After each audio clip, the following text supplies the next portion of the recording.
So it's been about 3 weeks since I've last played the game, and coming back to it, I started off with Mardu and got really unlucky, played against Ramp twice and lost, obviously. So I figured I had to change things up, and I just went with a deck that I really have been enjoying a lot, actually. I think this is definitely one of my favorite decks, not only because of its speed, it's also really reliable at winning against the wider variety of decks you can face on ladder. I think it's really good for climbing due to the speed, obviously. But yeah, also I really appreciate the decision making that you have in this deck. It is actually surprising the amount of like really small decisions that impact if you're gonna win or lose the game, and I can appreciate that. I think if it was a little bit more linear, I would actually not enjoy it as much. But the fact that you have to like kind of choose which creature you want to put which buffs on at what time and when you want to sequence your creatures out is really interesting to me, and that's what really brings this deck to life. I think also the questing druid, like when you want to seek the beast, is really interesting. So all those decisions kind of culminate to make a deck with a really interesting game plan and an interesting play pattern that is really fun to play. So in my previous videos on this deck, I think I already broke down like what all these cards do, but essentially, if you don't know, I mean, it's pretty obvious, right? You just stack a bunch of buffs on creatures. Specifically, double strikers would be your better options, and just, kill your opponent with massive damage. You have the +1 here. Well, this scales. You have the +3 here. You have the +2 here. And all those buffs with some protection spells allow you to like really push for damage safely, and that's really strong. Now, the one failing aspect of this deck is the mana base is not great. You're going to be taking a ton of damage from Pain Lands, from Threat Portal. Sometimes you're going to draw tap lands, which can really hurt you early game, but it works most of the time. I only really made one change to the sideboard. All these cards have been really effective, other than the Knockout Blow, which is probably the card I'm the most iffy on.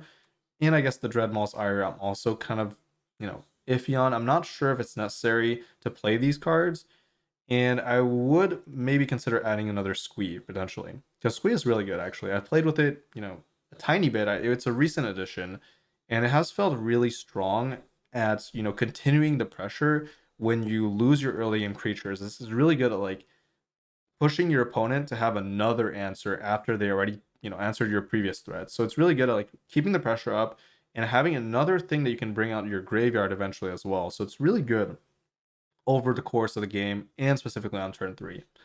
But yeah, I don't really have that much to say about this deck. You can just see it in action here. This deck is really going on a tear. I think it has an extremely good win rate. I'll probably have the stats here on screen. But yeah, I'm going to leave you with that.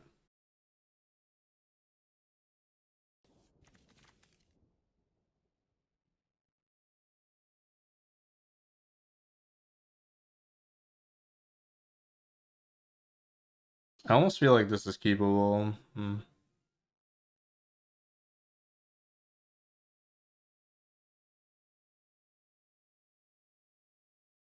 I don't know if how much better does it get than just having Kumano in hand? Not really doing much with it though. But I have a draw. If I find green, this is pretty good to have. For being on the play, a one-lander is really rough. Okay, that's better.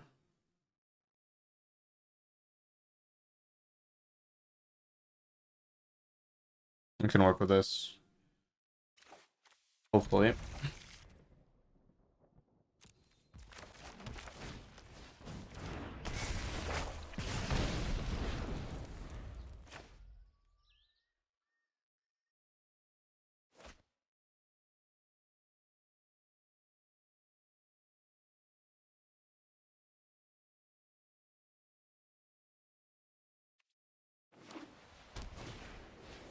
I think that's a good sign.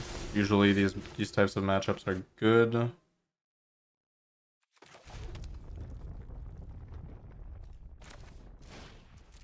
Guess I'll start with this. Brings the most versatility to the table. Less damage in this, but the looting is relevant.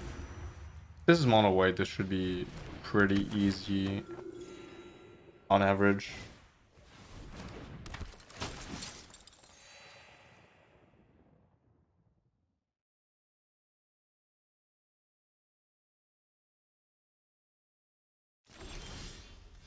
It's a good draw.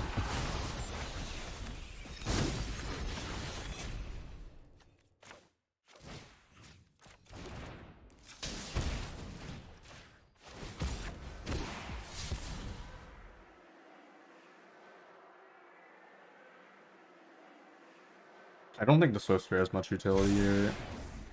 It's fine. Play the Picnic Ruiner, or do I just keep going?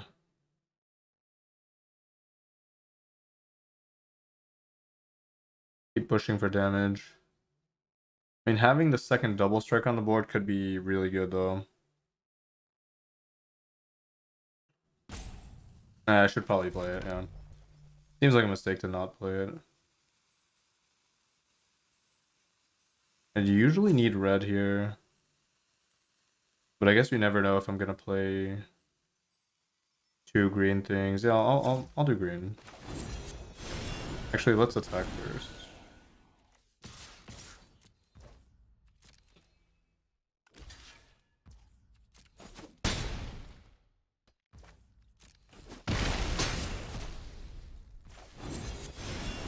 Having two creatures on the board means that I won't get Cathard out of the game, which is probably something I need to do.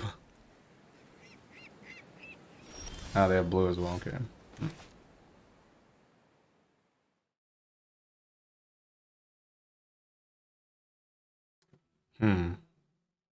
Does that wolf thing exile any creature or only tapped creature?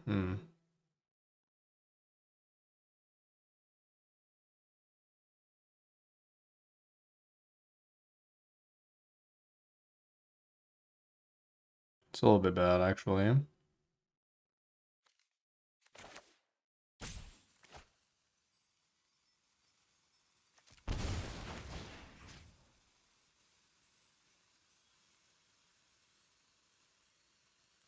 think I do have to play around it.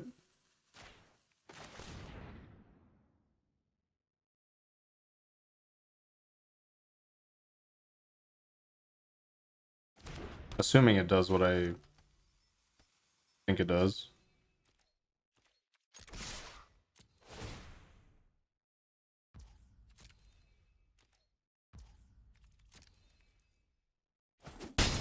Okay. Well, that's good.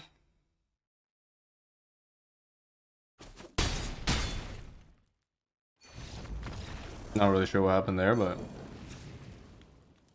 I'll take it.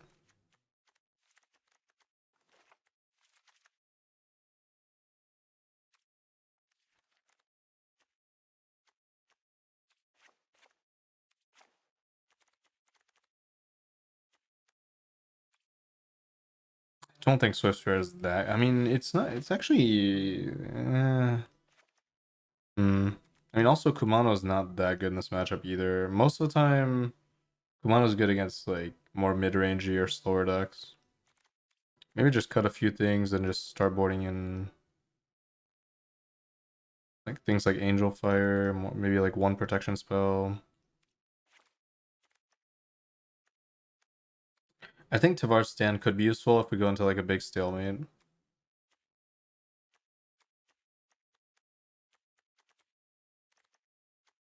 This looks okay to me. Also, Barrage is like... Barrage is... Actually, Barrage is good. I should have pointed it. That was my mistake. Yeah, it kills Thalia, which I think is huge. But it also kills the 4/4. And it also kills the Fox, which, yeah, that's enough justification to play it. So, definitely not that good of a sideboarding.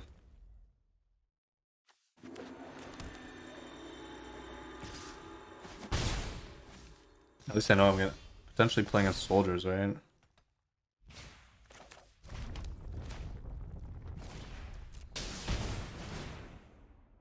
Yeah, now I have no way of dealing with the Fox, actually.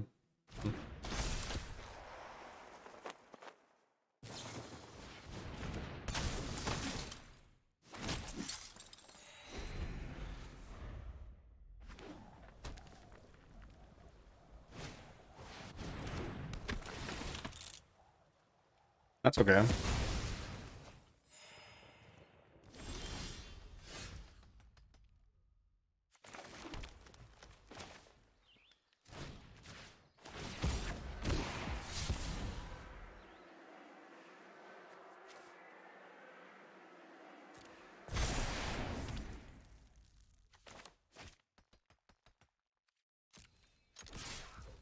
Now, kind of same question here, where, well, they didn't have removal, so that's good. Also, yeah, I think playing second double strike is always correct. If I have a way of putting it to 4 by itself, it's probably always right.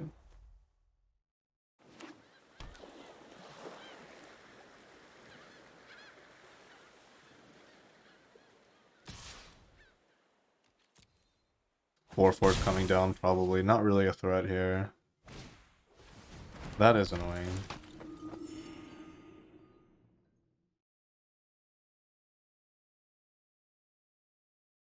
But to play the 4/4, they have to tap a decent amount of things.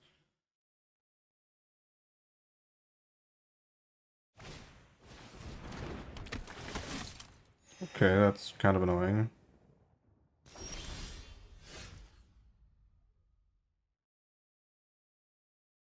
That land is not what I want there. Hmm.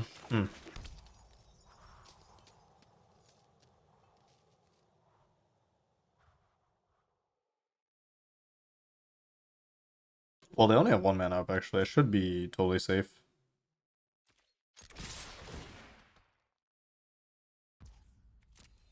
And I have the combat trick to potentially turn things around.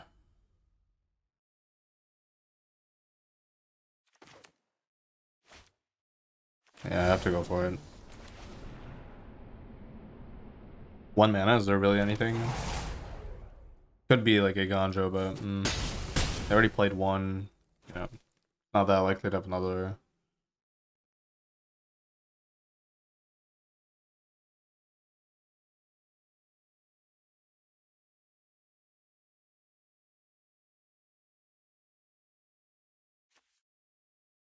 This deck is also missing a little bit of looting, just a little bit more. Because if you find your 5th land, I think you're in trouble. And you're going to find your 5th land eventually, because this deck does have a decent amount of card draw. And also, with this specific style of looting in the connive, you don't want to remove your lands, really. You want to get the stats. So it is kind of counterproductive. It's not necessarily looting towards not flooding.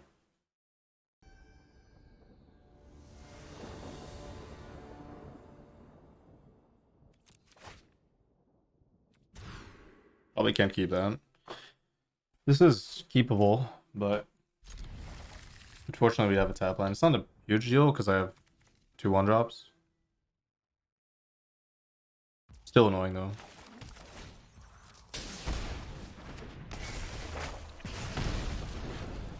Being able to cast Audacity on my next turn is like on turn 2, being able to do this into this is so much better. I think that's the main problem here with this deck in general, is that I guess there really are only 2 tap lands, but you're gonna draw them when you have less than 3 mana most of the time. I think that's the problem.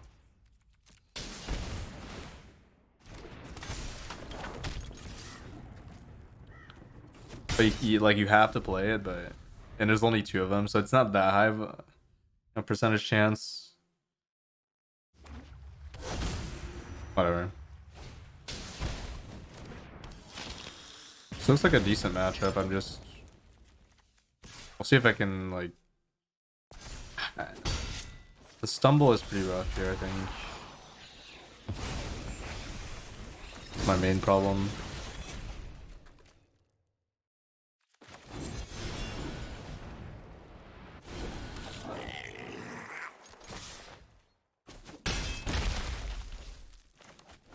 Stumble is pretty rough. They don't kill the Picnic Ruiner, I think we're in a good spot. Okay, that's rough. Pretty good combo with the 4/4. It's not that bad, I think. Alright, that's pretty rough. Alright, so yeah, again, it's not that bad, but it's not necessarily my favorite spot to be in on it. On 2 potential mana, right? Like, actually, this Kumano was good. Never mind. This is fine. The Kumano dealing 1 damage, since I didn't do the math, I just realized it. That makes this 10 damage.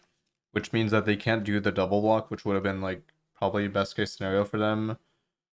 Um, I guess they could do block and take 8, but they're probably never beating the double strike. I think that's the one problem when you go too deep into like synergy, you kind of take out some of your removal. So that's why this deck is so good.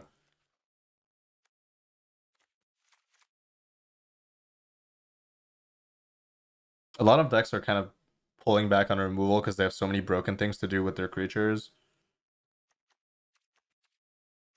And they have like life gain and stuff, but all that life gain doesn't really work against double striking huge creatures. You can't really block them.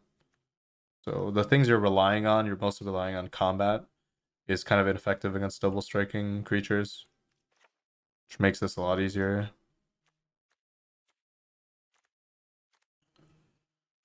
Now in the festivities, it's gonna be good. I do need to draw it though, which might be more difficult than I'd want it to be. Again, similarly to the soldier deck, am I supposed to board in barrage just for like how much removal is the correct amount of removal when I also have to play all of this? Pretty much. That's the main issue, I think, is for removal, I have to cut stuff. I think I'm okay with like playing 1 maybe. I'm on the draw, maybe even 2. There's probably a Thalia on that deck.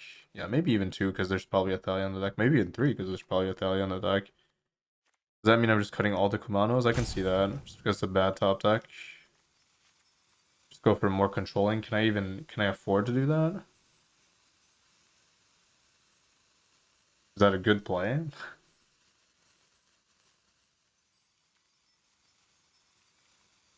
Copy of Angel Fire? Oh, this stand doesn't make sense, I think. Depending on how much removal they play, right? I think, oh yeah, I could maybe suffer from over sideboarding actually here, where they also start over sideboarding and they just board in a bunch of removal spells. Because I'm basically sideboarding for their main deck, but that might just not be how they're gonna sideboard. So I might be facing a totally different deck, and in that case, all my removal is probably gonna be bad. Except for the I'm talking when I say all my removal, I basically mean just the barrage.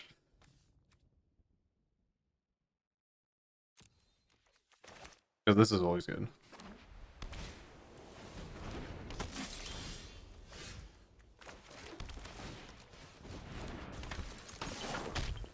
I think I'm happier to have Swift Spear over Kumano here.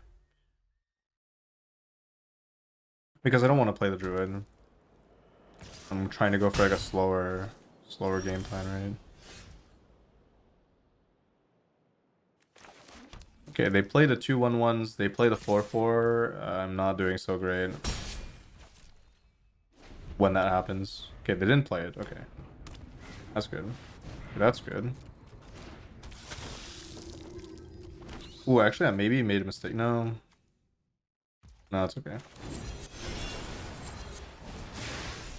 I was gonna say maybe playing this is correct, but I don't think so. This is a decent situation.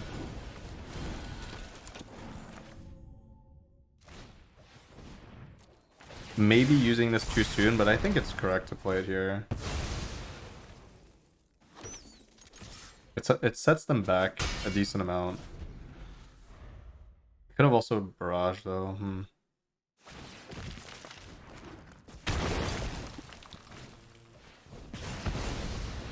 Yeah, maybe I did it too soon actually. But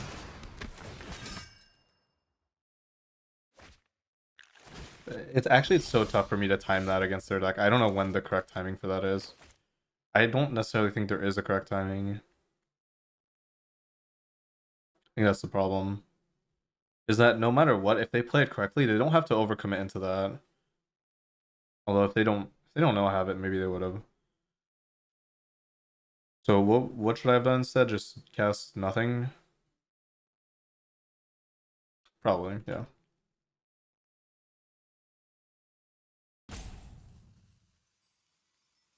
I can't really start double striking either.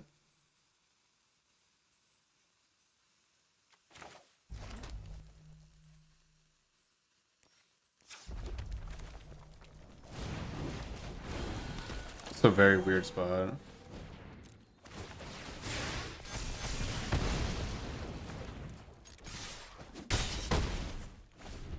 At the same time, these 1/1s aren't really doing much until this starts attacking, right? And even then, if they can't kill me immediately... The thing is, if they have another 4/4, it's done, but I wasn't beating that anyways, so it's not like I can play around it. I will have cards on defense as well, which is nice.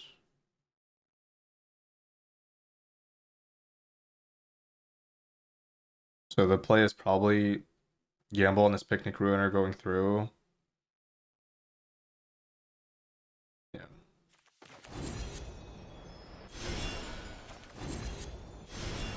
Wait, what?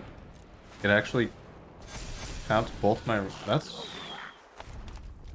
I looked at it and it looked fine until I realized this was also red source, and now I'm confused again. Why didn't it tap this? I'm kind of tired, so I didn't really... It didn't actually register that I was tapping another red source, and I would have nothing left. Weird.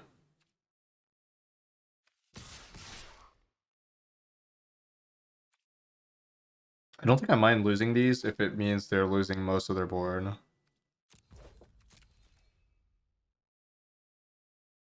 So basically, I'm paying one extra life here when I probably shouldn't have been.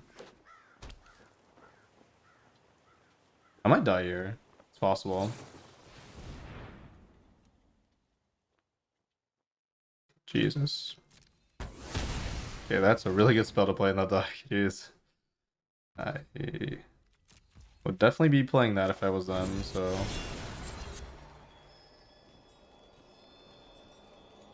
I guess, same thing. Alright, so I need a trample. Or that. And I got trample. That's beautiful.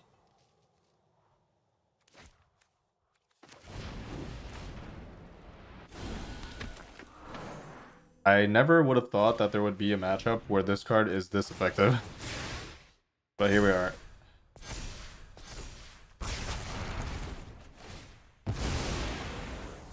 Here we are. Usually the maximum you're getting off of this is like 2 to 3 just like kills on creatures, right? Like it's mono white, you might get like you might get the 1/1 that gains life, you might get like the 2/1 for 1 mana, you maybe get like both the 2/1 the two 1/1s off the flash creature. So maybe like average 3 or 4 maybe before you need to let it rip, because you're gonna have to use it before they cast the 4/4 usually. So yeah, 3 kills is like the expected outcome. But against a deck like that, you're gonna get like 6, 7, double that basically. The mulligans are tough, but kind of what you sign up for, I think. So it is what it is. Kind of have to keep this. I'm not like super thrilled. Actually, I'm not. I don't think a mulligan of 5 is better than this, but I could be wrong. Like maybe specific. Ooh. I was a little bit scared of mono blue there with this hand. Okay, that makes things a lot better. Now I'm very happy about this hand. Specifically, if I didn't cast that turn, which I did. But to be fair, against a blue deck, it's not that dangerous. Okay, I was... Okay, never mind, I take it back. I probably should not have played that on turn 2. I got a little bit too excited there. Brain kind of stopped. Brain kind of stopped working there.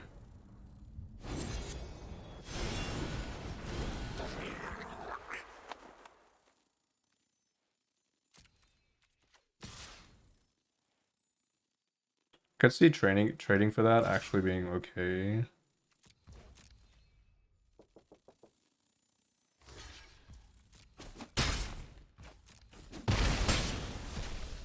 You don't really value creatures in this deck that much. other than your specific one creature that you're stacking. I would love for them to try to kill this. That would be really good. They're probably not going to do it until combat. Or I could just do this now.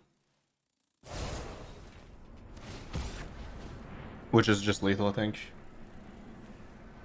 That's why you play protection spells main deck, because it just hard counters. If you ever have a board state, usually it's just game over once they try to remove your card, because this is so efficient, and your creatures that scale so much off of targeting with stats or whatever. Specifically this one, I guess, but well, if they don't even target, it's not over. Okay. Isn't that not lethal? Unfortunate. That might be the only play that where I can't kill them. So I'm gonna be off by one, unless no, I'm actually off by a lot more actually, because these don't stack. They would still lose the game though. That might have been a reason to put the rage on here. This is like the only issue with this royal treatment card, is that it overlaps with the monster ball, right? So I can see the argument for Tivar Stand, but the thing is, you don't always draw the monstrous rage, and in that case, this is like infinitely better than Stand most of the time, because you're only using it for 1 mana. The Stand most of the time. What's turn 4? Oh, turn 4 against a mana screwed opponent who had no removal early game. That's not very likely. And I misplayed too, so. Well, a lot of things going on in that game. I'm surprised they even kept their hand. It seemed like they just didn't have a land, right?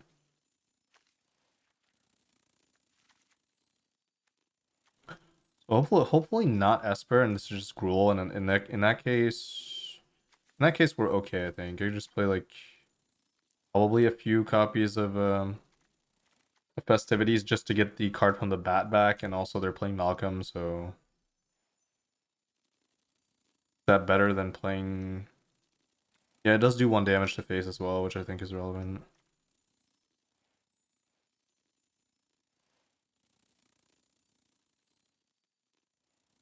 Now the tough part.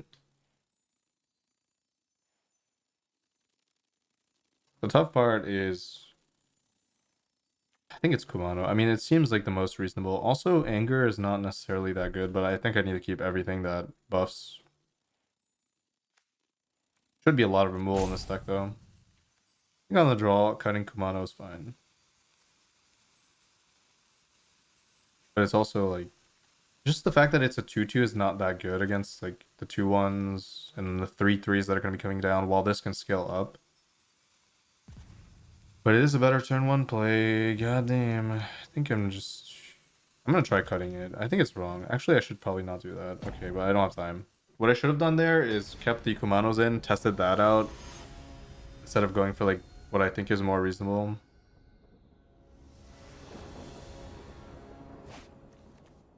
Okay, so this would have been Kumano, which would have been better. But specifically on turn 1, that's the problem, right? Like, this card is infinitely better than Kumano, I think, when you top deck it. Actually, okay, if you top deck it and you have no spells, that's not true. But like, if your opponent's controlling your board and you top deck it and you're holding your stack buffs, right? Then this is always better. Because like this with Monstrous Rage, this with Audacity immediately, this was Anger immediately is a lot better than Kumano. So it's kind of like you're sacrificing. Obviously, this is worse on turn 1, but how much worse is it? It's not even that much worse, I think. I still get the 1 damage in. What I don't get is the 3/3, which does matter. But also my creature is more flexible than a 2/2. I don't need the exile.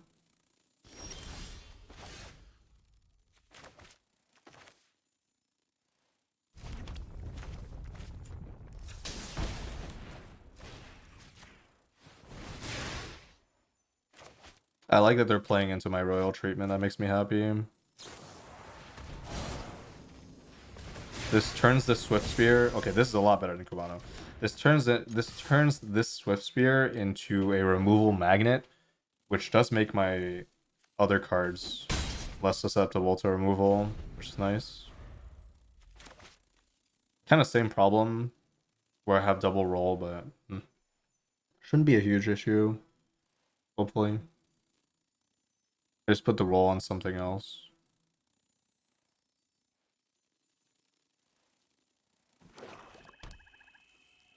I'm mostly scared of like Trespasser.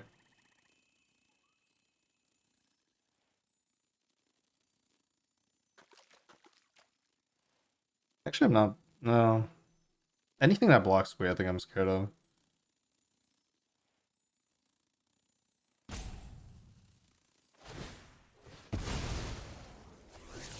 That's good. Didn't want the stats there on that. I wonder if they kept in Counterspell. Usually it's not good against me. Some people would keep it on the play, maybe. Cut down, I play this. That's fine.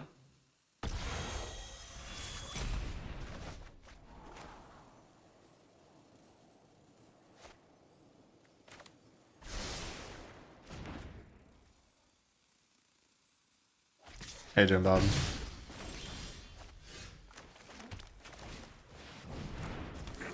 The attack is interesting because now, well, maybe they weren't expecting Squeeb, but I think you would always want to trade with the token, potentially, unless you have Sweeper. Like, the 1 damage doesn't really progress much. Oh, never mind then.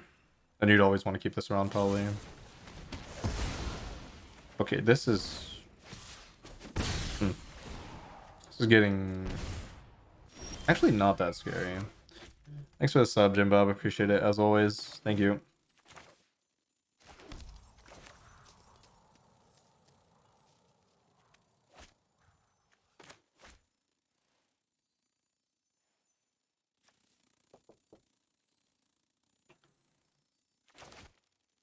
Here's a good question, actually. I don't think I placed the Ruiner, actually. I don't think I played the Ruiner at all. I think I just go double Swift Spear, stack 1, attack with both Monstrous Roll. Yeah, Monstrous Rage is better, yeah. 100%. Then I have the Picnic Ruiner as a backup.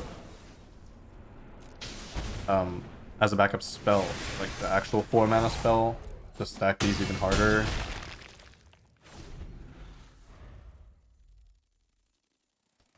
It's one thing I'm starting to figure out with this deck is usually you just want to play the... You want to make the play that gives you the most aggressive line. And in general, well, not necessarily in that situation, but early game, you want to try to turn your weaker creatures, like not the double strikers, into the threats. So they eat the removal spell, and then you play your double striker later when, you know, you're going to be relying more on top decks, but those double strikers can finish off the game. While, you know, if you just start trying to stack the double striker early, they can just eat the removal spell, and then you have nothing. Like, you have a Swift Spear, right? Well, if you turn the Swift Spear into a threat, you might have more chances for your double striker to stick around longer.